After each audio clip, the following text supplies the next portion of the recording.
సంవత్సరాల తరబడి ఎన్ని మందులు వాడినా మీ మోకాల నొప్పులు తగ్గట్లేదా? ప్రాణ పెయిన్ క్లినిక్ లో అత్యాధునిక చికిత్స. మీరు చేస్తున్న ప్రస్తుతం సినిమాల విషయానికి వస్తే ఆల్ బిగ్ బ్యానర్స్ చేస్తున్నారు, ఆల్ ఇవి చేస్తున్నారు. వాటిలో రుద్రాంగై అనేటువంటిది ఒక పెద్ద టాక్డ్ అబౌట్ అవుతుంది ఇండస్ట్రీలో. దాని గురించి మీకు కూడా ఒక స్పెషల్ అటెన్షన్ కూడా మీరు పే చేశారని తెలుస్తుంది. ఏంటి దాని విశేషాలు? రుద్రాంగి అది చెప్పాక ప్రభు, అది రుద్రాంగి 1 year తిరిగాడు అజయ్ చేయమని. నేను లైట్ తీసుకున్నాను, ఎందుకంటే ప్రొడ్యూసర్కి వస్తాడు, డైరెక్టర్కి వస్తాడు. ఈ నా మీద సినిమా బడ్జెట్ ఉండదు, నాకంత మార్కెట్ లేదు, నేను వెయిట్ మోయలేను, ఎట్లా తీయగలడు, ఎట్లా రిలీజ్ చేయగలడు అనేది నేను తిప్పటం అంటే నేను చేయనన్నా. తిరిగి తనే కన్విన్స్ చేసి ఒప్పించి ఫైనల్గా డబ్బులు ఇవ్వలేమంటే మీకు తెలుసు కదా అన్నాడు.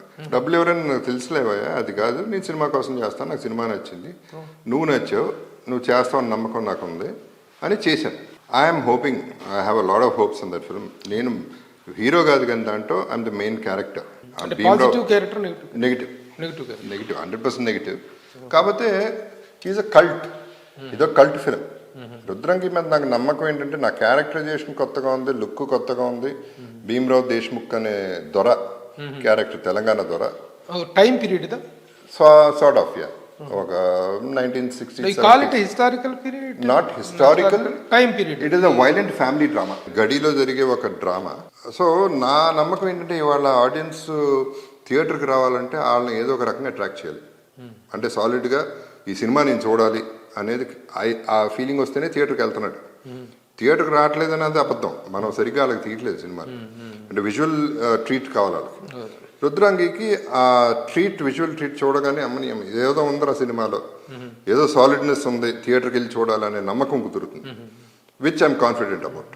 నేను 100% ఏదైతే నమ్మి ఒక రెమ్యునరేషన్ పాయింట్ ఆఫ్ వ్యూలో యూ హ్యావ్ సాక్రిఫైస్డ్, అలా సాక్రిఫైస్ చేసిన దానికి మీకు ఆ సాటిస్ఫాక్షన్ ఏర్పడిందా? 100% నేను చెప్పను, ఎందుకంటే బడ్జెట్ కాంప్రమైజ్ అయింది, అందులో డౌట్ లేదు. అది I won't say it is only producer వల్ల అని నేను అన్నాం, డైరెక్టర్ వల్ల కూడా జరిగింది. అంటే ముందు ఎక్కడ ఫస్ట్ సినిమా కాబట్టి ఎక్కడ తగ్గించాలి ఎక్కడ పెంచాలి అనేది అతనికి క్లారిటీ లేదు. సో పెరిగిపోయింది, బడ్జెట్ అయితే పెరిగింది. బడ్జెట్ పెరిగిపోయి కన్ఫ్యూజన్లో కొంత ప్యాచీ ఆ మూడ్ వస్తుంది. లేకపోతే ఇంకా గొప్ప సినిమా స్ట్రైట్ అవే నేను చెప్పేసేవాడిని, సూపర్ హిట్ సినిమా ఇది అని చెప్పి అంత ధైర్యం సరిపోవట్లేదు. హిట్ వరకు గ్యారంటీ ఇవ్వగలరు, సూపర్ హిట్ అనేది నాకు తెలియదు, ఎవరికీ తెలియదు. సూపర్ హిట్ లో మన చేతిలో ఉండవు, కానీ డెఫినెట్ గా థియేటర్కి వెళ్ళి చూడాల్సిన సినిమా. రిలీజ్ ఎప్పుడంటే రుద్రాంగి తెలియదు, ఇంకా ఇప్పుడే కాపీ రావాలి, ఇంకా 1 week వస్తుంది, 1 week అవుతుంది. ఆ తర్వాత కాపీ వచ్చిన తర్వాత సేలబిలిటీ చూసి రిలీజ్ స్తోమత చూసి దాన్ని బట్టి అవుతుంది రిలీజ్. ఓకే. ఇప్పుడు పుష్ప 2 కూడా చేస్తున్నారు మీరు అని చెప్పేసి ఒక అంటే నేనేం కమిట్ అవ్వట్లేదు అది, but I have good films. అంటే మాకు వచ్చిన పిల్లర్స్ ప్రకారం అడుగుతున్నా. వెల్ పుష్ప 2 ఇంకేం కావాలి, అంతకంటే ఏం కావాలి. Pushpa 2 is Sukumar is unbelievable, నాతోనే ఎన్ని సినిమాలు ప్రూవ్ చేశాడు. అదర్వైజ్ ఆల్సో ఇప్పుడు చార్లీ చాప్లిన్ నేను చూస్తా ఉన్నా, మా ఫ్లైట్లో చూస్తా ఉన్నా, రాత్రి చూశాను ఇన్ఫాక్ట్. అది చూసినప్పుడు తన బయోగ్రఫీ, తన life history. So Sukumar, Rajamouli గారు వీళ్ళందరూ కూడా ఆ కోవకు చెందిన వాళ్ళు. అంటే ఒక రాయిని తీసుకుని ఎలా చెక్కాలో బాగా తెలిసిన వాళ్ళు. సుకుమార్ది చార్లీ చాప్లిన్కి నాకు దగ్గరగా బాగా ఏమనిపించిందంటే, చార్లీ చాప్లిన్కి కూడా ఏం కావాలో ఆ మూమెంట్కి కంప్లీట్గా ఎక్స్ప్రెస్ చేయలేడు. దాన్ని చెక్కి రుద్ది ఇది నాకు కావాల్సింది అనేది రాజమౌళి గారికి ముందే ఇది కావాలని తెలుసు, అది ఎలా రప్పించాలో ట్రై చేస్తాడు. సుకుమార్కి ఎక్కడో వెనకాల ఉంటుంది, బయటికి రావాలి, సో తనకి దాన్ని చెక్కుకోవాలి. రాజమౌళి గారు అందరినీ చెక్కాలి. ఇది రకరకాలు ఉంటాయి వీటిల్లో. ఇప్పుడు మీరు చేస్తున్న సినిమా లిస్ట్ చూస్తే ఇప్పుడు మహేష్ బాబు తోటి చేస్తున్నటువంటి సినిమా త్రివిక్రమ్ గారిది, తర్వాత వచ్చేసి సలార్ ఒకటి చేస్తున్నారు, ప్రశాంత్ నీల్ ప్రభాస్ కాంబినేషన్. పుష్ప 2 ఒక ఇదిలో ఉంది. తర్వాత హిందీ ఫిలిమ్స్ ఒక 4-5 చేస్తున్నట్టు తెలుసు. కన్నడ చేస్తున్నారు అనుకుంటా. కన్నడ కూడా చేస్తుంది, దర్శన్తో చేశాను, హిట్లు అయినాయి, దర్శన్తో మళ్ళీ చేస్తున్నా. సల్మాన్ది 2016లో నేను ఒక స్టేట్మెంట్ ఉంది నా దగ్గర, వాట్సాప్ కూడా ఉంది, న్యూస్ పేపర్లో వచ్చింది, ఇండియన్ ఎక్స్ప్రెస్లో. I want work with Salman అని 2016లో పెట్టాను. నేను పెట్టాను 2022లో అది అయింది, వర్కౌట్ అయింది. సో సల్మాన్తో పాటు చేయటం అనేది ఫస్ట్ టైం అవుతుంది, అది కూడా బాలీవుడ్ ఎంట్రీ. సో ఇందాక క్వశ్చన్కి ఆన్సర్ ఇదే, ఇప్పుడు ఎట్లా కంట్రోల్ చేయగలుగుతున్నాను, నాకు సెల్ఫ్ రెస్పెక్ట్ ఎలా కంట్రోల్ చేయగలుగుతున్నాను, how I able to get it back. So I'm doing all these top films. Darshan కూడా చాలా మంచి సినిమా. తరుణ్ అనేవాడు ఆల్రెడీ రాబర్ట్ అనే సినిమా సూపర్ హిట్ చేశాడు నాతో, సేమ్ దర్శన్తో, మళ్ళీ అదే కాంబినేషన్. అది కథ చాలా బాగుంది. సో అన్ని లాంగ్వేజ్లో అన్ని మంచి కథలు ఉన్నాయి, అన్ని సాలిడ్ ఫిల్మ్స్ ఉన్నాయి. సో నేను solid films, solid directors, solid projects అనేది నేను చేసుకున్నా. Rudrangi again is solid project but less money. అయినా కూడా అది సాలిడ్ ఫిల్మ్ ఎందుకు అవుతానికి ఛాన్స్ ఉందంటే, అది కనుక ఆడిందంటే జగపతి బాబు మీద కూడా సినిమాలు తీయొచ్చు, అతను మొయ్యగలడు అనేది ఒక ప్రూఫ్, భరోసా. సో మొత్తానికి ఇటు తెలుగు అన్ని భాషల్లో కలిపితే very handful, very handful, very busy. Yeah, very busy కంటే వెరీ హ్యాపీ. బిజీ అంటే ఈ సినిమాలు తెలుసు కదా, ఒక షెడ్యూల్ ఎగిరిపోతుంటాయి. సో బిజీ కాదు మనకు తెలియదు. ఏముంది బిజీ కానప్పుడు ఆస్ట్రేలియా ఉంది, మాకు యూఎస్ ఉంది, బోల్డ్ కంట్రీస్ ఉంది, వెళ్ళిపోవడం, వెళ్ళి ఎంజాయ్ చేసి, ఏమీ లేకపోతే నేచర్ ఉంది, ఫామ్ ఉంది, యోగా మెడిటేషన్ చేసుకోవడం, హ్యాపీగా సెటిల్ అయిపోవడం. Jagapathi Babu versus media or Jagapathi Babu with media, ఈ రెండిట్లో ఏది మీరు లైక్ చేస్తారు? ఇప్పుడు ఇలాంటి ఇంటర్వ్యూ అయితే I'm with media. Yellow journalism or TRP చూసే మీడియా అంటే I would say them mafia. Their mafia more than media. ఎప్పుడైనా విపరీతమైన క్లాష్ వచ్చిందా మీకు మీడియాతో? ఎప్పుడైతే నాకు నువ్వే చెప్పాలి, ఏమన్నా వచ్చిందేమో నాకు తెలీదు. ఎప్పుడైతే అంటే నాకు నచ్చింది ఏంటంటే, ఇప్పుడు నేను ఒక సిచ్యువేషన్లో ఒక ఛానల్ పక్కన పెడితే I went to give blood డొనేషన్కి, ఆర్గన్ డొనేషన్కి వెళ్ళిన సందర్భాల్లో వాళ్ళు వెళ్ళినప్పుడు ఇది పక్కన పెట్టేసి డ్రగ్స్ ఇవన్నీ విపరీతంగా చేస్తున్నారంట, ఆర్టిస్టులు మీరేమన్నా పాల్గొన్నారా దాంట్లో, మీకు తెలుసా, వాళ్ళ పేర్లు చెప్తారా అంటే నాకు కోపం వచ్చింది. చెప్పా, మీరు టీఆర్పీలు పెంచుకోవడం కోసం నన్ను వాడుకోవద్దు, నేను దానికోసం రాలేదు, మంచి పర్పస్కి వచ్చా, మంచి పర్పస్ గురించి మాట్లాడండి. బ్యాడ్ పర్పస్ ఎందుకు మాట్లాడుతున్నారు మీరు అంటే, కేవలం ఇక్కడ డబ్బు, టీఆర్పీలు పెంచడాలు, ఛానళ్ళు ఇది పెంచడాలు ట్రై చేస్తున్నారు. So don't do this to me, I don't like it. దానికోసం పిలవండి, నేను వస్తే మాట్లాడండి. నేను వచ్చింది ఒక మంచి పని కోసం, లెట్స్ బీ పాజిటివ్. ఎందుకు ఎప్పుడు నెగిటివ్లో వెళ్తారు అనేది దట్స్ మై ప్రాబ్లం. ఎందుకంటే అన్ని నెగిటివే చేస్తున్నారు. ఇప్పుడు నేను నా లైఫ్ అంతా రికార్డ్ చేసి పెట్టాను, 12.5 hours వీడియో రికార్డింగ్ ఉంది. అది మొత్తం వేయడానికేమో ఇట్స్ బోరింగ్, ఎందుకంటే అంత చరిత్ర లేదు నాకు. బిట్లు వేద్దామంటే దాన్ని వేరే రకంగా రాసేస్తారు, పాడు చేస్తారు దాన్ని నీచమైన ఎల్లో జర్నలిజం చేసి రకరకాల క్వశ్చన్లు వేసి. మీరు రికార్డ్ చేశారా? నేను చేశాను, వీడియో రికార్డింగ్, నా లైఫ్ రికార్డింగ్ చేశాను మొత్తం. ఏంటి ఎక్కడే కాదు, గోవాలో చేసాం, కేరళలో చేసాం. మీరే యాంకర్ చేస్తున్నా, నేనే మాట్లాడా, నేనే లైఫ్ మొత్తం. Autobiography it is visual autobiography. It is. మాకు ఇవ్వండి, నేనేమను టెలికాస్ట్ చేస్తాం. అంటే అది సరిగ్గా తీయలేదు, ప్రాపర్ ఎడిట్ లో లేదు, అది ఎవరి వల్ల అట్లా తీసిన విధానం తప్పు. కాన్సెప్ట్ మంచిదే, అంటే దాంట్లో మంచి విషయాలు ఉన్నాయి, యాక్చువల్ లైఫ్ ఉంది. బట్ చెప్తున్నా కదా, బిట్లు పీసులు వేస్తే దాన్ని రకరకాలుగా ముక్కలు నరికేస్తారు. మీరు మొత్తం 12.5 hours చేసిన దాంట్లో మొక్కలు తీసి వేస్తారు, కాంట్రవర్సీలు వేస్తారు, దాన్ని రీప్లే చేస్తారు, దాని మీద బ్లాక్ అండ్ వైట్ చేస్తారు, రీ రికార్డింగ్లు వేస్తారు, న్యూసెన్స్ చేస్తారు. నాకు ఎందుకు ఆ తలకైనప్పుడు నాకు వద్దు, ఎందుకంటే other people are also involved, I cannot involve others lifes. నేను వరస్ట్ అనేటువంటి దాన్ని చూడను, నేను ఒక యాంగిల్లో చూస్తాను, how best I can get. నువ్వు చేస్తావు నీ ఛానల్లో, బట్ దాన్ని వర్స్ట్ అదర్ ఛానల్స్ లో చేస్తావు. సో ఫైనలీ బ్యాడ్ జరుగుతుంది దానివల్ల. ఎందుకు ఈ ట్రోలింగ్ గురించి అంత భయపడుతున్నారా మీరు? భయం కాదు, ఇట్స్ ఎ బ్యాడ్ కాన్సెప్ట్. నేను అనేది అసలు ఫస్ట్ కానీ మీరు ఎక్కడ ట్రోలింగ్ దొరకరు కదా, మిమ్మల్ని ఎవరు లక్కీగా నన్ను క్షమించేశారు పాపం, అది థ్యాంక్స్ చెప్పాలి ప్రజలకి. ఈ దగ్గర నుంచి ఎప్పుడు ఇన్బ్యాలెన్స్ స్టేట్మెంట్స్ కానీ అయితే ఒకవేళ ఇచ్చినా నా పాపం నన్ను వదిలేశారు. ఇప్పుడు క్యాస్ట్ అనేది చాలా అన్బ్యాలెన్స్ చాలా ప్రకారం, బట్ లక్కీగా నన్ను ఎవడో ఇంతవరకు లక్కీగా వదిలేశారు. ఏమనుకుంటారు నాకు తెలియదు, పిచ్చాడు అనుకుంటారో లేకపోతే పాపం పాని అంటారో, లేకపోతే I don't know what the think. ఎంతో కొంత రెస్పెక్ట్తోనో ఇష్టంతోనో వదిలేయమని డాటర్ ఇష్యూ అయినప్పుడు కూడా అదే జరిగింది. ఇన్ఫ్యాక్ట్ నేను ఒకసారి ఇక్కడికి వెళ్ళాను, మరి మీకు ఎంతవరకు తెలుసు, Siddhartha college long back 15 years back వెళ్ళి నేను చెప్పాను, క్యాస్ట్కి అగేన్స్ట్ మాడతానండి అన్న ప్రిన్సిపల్తో. 2000 people ఉన్నారండి స్టూడెంట్స్, అందరూ కమ్మ పిచ్చోళ్ళు, మీరు ఒక్కరే ఉన్నారు, ఆడిటోరియం క్లోజ్డ్ ఆడిటోరియం, మొక్కలు చేసేస్తారు మమ్మల్ని, మీరు మాట్లాడొద్దండి దయచేసి అన్నారు. ఎత్తగానే మైక్ తీసుకుని ఏంటో మీ క్యాస్ట్ గొడవ అనమాట, ఏంటి కమ్మ అంటారు. ఒట్టి కమ్మ కాదు, అందరూ ఉన్నారు, అందరూ మనుషులే. ఏంటి కమ్మ మీరు అనుకోండి, ఏదన్నా అనుకోండి, బట్ మీరు వాడే పద్ధతి వారికి కరెక్ట్గా లేదు. దానికోసం మటర్లు చేయటాలు, ఇంటర్కాస్ట్ మ్యారేజ్లు ఒప్పుకోపోవటాలు, కూతురుని చంపేయటాలు, ఆడెవడో వచ్చాడని ఆడిని చంపేయటాలు, ఇవన్నీ నెగిటివ్. ఇది గట్టిగా పట్ట చెప్పి ఇది కూడా చెప్పా. 2000 మంది ఉన్నారంటే నన్ను నరికేస్తారంట, నేను సెక్యూరిటీ తెచ్చుకోలేదు, నా వెపన్ తెచ్చుకోలేదు, ఐఎమ్ రెడీ అన్న. విజిల్స్ క్లాప్స్ క్షమించి వదిలేశారు. అదే ఇంకోటైతే డెఫినెట్గా వదిలేవారు కదా. ఒక్కటి చాలు, ఒక్క మెంటల్. అక్కడ ఏంటంటే నిజంగా చెప్తున్నాను, మీ మీద ఉన్నటువంటి ఒక good look and respect, that is the reason. శ్రమించడం కాదండి, they accepted you in that angle. Accept చేయడం వల్ల గొప్పతనం. Lucky, I was lucky. ఇప్పుడు అట్టకి జైబోలో తెలంగాణ చేసినప్పుడు ఇంకోటైతే ఊరుకునేవారు కాదు. అవునవును, జైబోలో తెలంగాణ యాక్సెప్ట్ చేయటం, మీరు అది చేయటం అనేటువంటిది అప్పుడు జరుగుతున్నటువంటి ఉద్యమ పరిస్థితుల్లో అగేన్స్ట్ ఆంధ్ర చేసినట్టే. బట్ లక్కీగా నన్ను వదిలేశారు. అది I did it as a professional. I have some short questions. అందరూ అడిగేటువంటి రొటీన్ ప్రశ్నలు, కొత్త ప్రశ్నలు కదా. బట్ మీ యాంగిల్ ఏంటి, మీ పాయింట్ ఆఫ్ వ్యూలో? కొత్త యాంగిల్ అడిగితే కొత్త యాంగిల్ చెప్తాను, లేకపోతే పాత యాంగిల్ చెప్తాను. ఫస్ట్ ఏది స్టార్ట్ చేస్తాం? రొటీన్ అంటే మీ అభిమాన నటుడు ఎవరు? నాకు ప్రాబ్లం ఎవరు లేరు, అది అట్టా ఎవరు లేరు నిజంగా. ఆ రోజుల్లో ఈ రోజుల్లో కూడా లేదు. ఈవెన్ జగత్ బాబు కూడా కదా? లేదు, నో ఛాన్స్.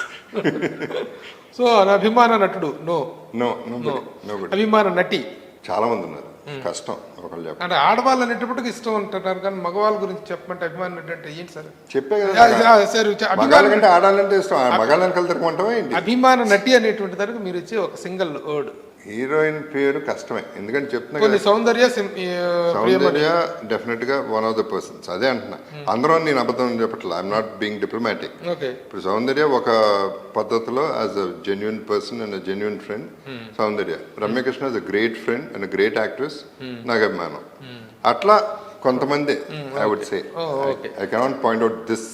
మీ అభిమాన దర్శకుడు అంటే అది కూడా ఇంత 200 సినిమాలు ఒకళ్ళకి పాయింట్ అవుట్ చేయలేదు. మంచి సినిమా ఇచ్చిన ప్రతి ఒక్కరు అభిమాన దర్శకుడు లేదు, అది కాదు. అది నా క్యారెక్టర్ అన్ని కూడా ఇంపార్టెంట్. మంచి సినిమాలు చాలా మంది ఇచ్చారు, చెడ్డ సినిమాలు గొప్పగా డైరెక్టర్స్ కూడా ఇచ్చారు, అలా ఉండదు. బట్ ఇప్పుడు వస్తే రాజమౌళి గారిని, ఎందుకంటే not because of Oscars anything, Rajamouli గారు అనగలను. ఎందుకంటే ఇందాక చెప్పినట్టు ద లవ్ దే స్ప్రెడ్, దానికోసం అభిమానిస్తాను, క్రియేటివిటీ కోసం కాదు, ఒట్టి క్రియేటివిటీ కోసం కాదు. Of course is a very good director. Me career లో బెస్ట్ ప్రొడ్యూసర్ అంటే ఎవరు? ఏంటి అంత ఆలోచిస్తున్నారు? ఎవరు లేరు. సిబి రాజేంద్ర ప్రసాద్ గారు కదా? కాదు, నాకు పర్సనల్ గా కాదుగా, మీతోనే సినిమా తీశారు పాపం. అది కాదు, తీయలేదని కాదు, కానీ యాజ్ అ బెస్ట్ పర్సన్ ఆయనే అవుతారు. As a best person producer గా మేము ఇద్దరం ఫెయిల్ అయ్యాం, ఇట్ డెంట్ వర్క్. కాబట్టి that is what I mean. Commercial గా చెప్తున్నా, but as a person is ఆయన. బెస్ట్ నిర్మాత అనేది తనకి రాలా ఇంకా ఆన్సర్, అది నో పెట్టుకోవాలా? నిర్మాతల ఈ నిజంగా పాయింట్అవుట్ చేయలేకపోతే ఓకే నో. మీ బెస్ట్ పెయిర్ ఎవరు? మీతోటి కాంబినేషన్ చేసినటువంటి hero best pair, heroine pairing heroine ఎక్కువ చేసింది నాకు సౌందర్య, కళ్యాణి, ప్రియమణి, రమ్యకృష్ణ. ఈ నలుగురిలో ఎవరు చెప్తారు? సౌందర్య లేదు కాబట్టి సౌందర్య ఫస్ట్ నుంచి ఎవరు లేనాళ్ళు ఎక్కువ ఇంపార్టెంట్ అవుతారు. సో సౌందర్య. మీ బెస్ట్ విలన్ ఎవరు? ఫన్ వైజ్ చూస్తే రమ్యకృష్ణ అవుతుంది. అట్లా దట్ ఇస్, నువ్వు అట్లా యాంగిల్ సెపరేట్ చేస్తే I can point out one person. అంటే టోటల్ గా అయితే ఒక్కొక్కరు ఒక్కొక్క యాంగిల్, ఒక్కొక్క డైరెక్టర్ ఒక్కొక్క యాంగిల్ ఉంటుంది. కానీ ఇవన్నీ సింగిల్ ఆప్షన్ కాదు. సింగిల్ ఆప్షన్స్ 4 సినిమాలు చేస్తే సింగిల్ ఆప్షన్ వస్తుంది కానీ 100 సినిమాలు. మీ అభిమాన రాజకీయ నాయకుడు, దీనికి ఆప్షన్స్ ఏమన్నా? ఇది కాంట్రవర్షియల్, ఇది ఆన్సర్ చేయను. అసలు పొలిటికల్ ఒపీనియన్స్ ఉన్నాయా? This is my beyond my capacity ఇప్పుడు ఇది చెప్పడం అనేది. బట్ బికాస్ దానికి ఒక రీజన్ ఉంది, I won't tell you now. అది ఎందుకు అనేది తర్వాత చెప్తా. బట్ ఇన్ ఆర్టిస్ట్లో Pawan Kalyan I would say. ఆర్టిస్టుల్లో Pawan Kalyan as a person I like. As a person not in political political connection ఉన్న ఆర్టిస్ట్ తో I'm saying. I'm not talking about హీరోల్లో పవన్ కళ్యాణ్ కాదు, ఆర్టిస్టులు హూ హాజ్ అ పొలిటికల్ ఇది ఉన్నటువంటి వాళ్ళు పవన్ కళ్యాణ్ అంటే ఇష్టం. Very good. మీ అభిమాన ముఖ్యమంత్రి, CM, your favourite CM? Same thing కదా, కాంట్రవర్సీ అది కాంట్రవర్సీ. ఏం కాంట్రవర్సీ ఉంటుంది? చాలా ఉంది, ఏమీ లేదు దాంట్లో. You always challenge the controversies కదా. I will but not now. అది అందుకనే మాట్లాడట్లా. పోనీ మీ పొలిటీషియన్. మీ అభిమాన రాజకీయ పార్టీ? ఏదైనా అంతేగాని అటు అటు వెళ్ళొద్దు. సరే చెప్తా, రీజన్ చెప్తా తర్వాత. సరే మీ ఫేవరెట్ ఫుడ్? ఫుడ్ పక్కా పప్పుచారు. నేను పక్కా నాటుగాడిని. పప్పుచారు, ఉప్పు చేప? ఉప్పు చేప లేదు, పప్పుచారే. పెరుగన్నం పప్పుచారు ఇది. మీ సినిమాలో ది బెస్ట్ అంటే ఇమీడియట్ గా మీరు చెప్పే సినిమా పేరేంటి? హెల్ప్ అయింది గాయం కాబట్టి వచ్చే గాయం. గాయం. గాయం, శుభలగ్నం గాయం. మీ పాటల్లో ది బెస్ట్ అంటే ఏది హమ్ చేస్తారు? పాటలోనా? ఐ వుడ్ సే పెద్దరికంలో Priyathama song. I would say. మీ హీరోల్లో మీ బెస్ట్ ఫ్రెండ్, ది కరెంట్ హీరోల్లో మీ బెస్ట్ ఫ్రెండ్? కష్టమే. చెప్తున్నా కదా, ఇప్పుడు వాళ్ళ బెస్ట్ ఫ్రెండ్ అనడానికి కొంచెం ఆలోచించాల్సి వస్తుంది. డెఫినేషన్స్ మారిపోయాడు. అందుకని అబద్ధం చెప్పదలుచుకోవాలా, సో కష్టమే. అందరూ నేను అబద్ధం చెప్పను, ఎవరో లేరని చెప్పను. ఈ హీరోల్లో ఎవరిని చూస్తే మీకు అసూయ అని? ఎందుకు నేను బాగానే ఉన్నాను, so why should I feel jealous about somebody else? మీరు హీరోగా ఉన్నప్పుడు మీ బెస్ట్ హీరోయిన్ ఎవరు? చెప్పాక ఇందాక Soundarya I would say, and as a friend and godmother Ramya Krishna. మీరు విలన్ గా మారాక మీ బెస్ట్ హీరో ఎవరు? అది కాంట్రవర్సీ వద్దులే, ఆఫ్ ద రికార్డ్ చెప్తా కానీ అదే ఆన్ రికార్డ్ అయింది. ఎందుకంటే అవి కూడా డైనమిక్స్ మారిపోయినాయి. అవును, డైనమిక్స్ అనుకున్న వాళ్ళు అలా లేరు, అందుకని I don't talk about. Thank you sir, thank you జగత్ బాబు గారు. We have spared enough time. అంటే మీతో మాట్లాడటం అనేటువంటిది ఇది పొగుడుతున్నట్టుగానే చెప్పాల్సిన అవసరం లేదు. నాకు ఇది ఎంబాడిమెంట్ ఆఫ్ హానెస్టీ అనేటువంటిది నాకు మీలో కనిపిస్తుంటుంది. ఆ హానెస్టీని ఈరోజు ನಮ್ಮ ఇంటర్వ్యూలో ఫుల్ ప్లెజర్గా ఎంజాయ్ చేసాం. Thank you for sparing this much honesty Prabhu. ఇప్పుడు నాకు ఒకటే ఏంటంటే, no I really thank you for that and welcome. Honesty అనేది మనం మర్చిపోయాం కాబట్టి అది కొత్తగా ఉంది తప్ప, హానెస్టీ అనేది ఎప్పుడూ ఉంది అందరిలో. అది ఫిల్టర్లు వేసేసి దాన్ని కప్పేసాం. అది ఇలా కూడా బతకచ్చు అంట, నేను ఆనెస్ట్గా కూడా బతకచ్చు అంట. నిజం చెప్పచ్చు, కొండ పగలగొట్టు అంటే కొండ పగలగొట్టు నిజం చెప్పచ్చు, బట్ కొండ తీసుకొచ్చి పనిమాల పగలగొట్టాను అని చెప్పి నిజం చెప్పాల్సిన అవసరం లేదు. So I believe that's what I'm trying to say. అందరూ ఒక అబద్ధంలో బతికేస్తున్నాం, అబద్ధమే నిజం అనుకుని బతికేస్తున్నాం. అబద్ధం నమ్మి నమ్మి నమ్మి అదే నిజం అనుకుని అలా వెళ్ళిపోతున్నాం ఆ ఫ్లోలో. రాంగ్ ఫ్లో అది. ఎందుకంటే ఈ విషయంలో నేను what I feeling bad is, ప్రేమను మర్చిపోతున్నాం, నిజాన్ని మర్చిపోతున్నాం. రెండు చాలా ఇంపార్టెంట్. అసలు నిజం ఏంటి? ఊపిరి అనేది ఎంత నిజమో నిజం కూడా అంతే నిజం, నిప్పు లాంటిది. రెండు ప్రాణం. అవన్నీ కూడా అందుకని I like to be as open as possible, because ఇలా మాట్లాడి కూడా సర్వైవ్ అవ్వచ్చు, మనం బతకచ్చు అనేది ఒక confidence. That is what I'm trying to tell. అది లేదు, చాలా మంది మిస్సింగ్ అది. ఆ జెన్యూనిటీ పోయింది. ఏమన్నా పొగడాలన్నా మెచ్చుకోవాలన్నా భయపడుతున్నారు. ఆ భయం వద్దంటున్నారు. మోటివేషన్స్, అట్రిబ్యూషన్స్ ఇవి చాలా ఉంటాయి, లెక్కలు వస్తున్నాయి, బోల్డ్ లెక్కలు ఉన్నాయి. పైగా అనవసరంగా చెప్పాల్సిన అవసరం కూడా లేదు. ఇంటర్వ్యూస్ కూడా నేను టోటల్గా మానేసేది. ఒకటే ఇంటర్వ్యూ చేస్తున్నాను నేను ఈ బర్త్డేకి. అది కూడా నువ్వు ఎప్పటి నుంచో అడుగుతున్నావు, సరే చేద్దామని. టైర్డ్గా ఉన్నా, రాత్రి లేట్ అయినా. ఆస్ట్రేలియా వెళ్ళారు, ఏంటిది పర్సనల్ టూరా? పర్సనల్, ఫ్యామిలీతో వెళ్ళాను. నేను ఫస్ట్ టైం ఫోన్ చేసినప్పుడు ఆస్ట్రేలియాలో ఉన్నానని అక్కడ ఉన్నా, పొద్దునే వచ్చా. Looking some how tired. ఇవాళ టైర్డ్గానే ఉంది, but I thought I finish the interview చేద్దామని ఫిక్స్ అయిపోయింది. Wonderful spending with you.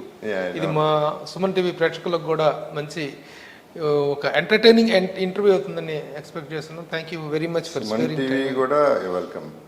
Suman TV కూడా బాగా పెరిగిపోయింది. It's doing very well. I'm really happy about it. Congratulations, keep it up. And ప్రేక్షకులందరికీ interview, I think it's a long interview, but I hope you enjoyed it. Thank you. Okay, thank you అందరికీ.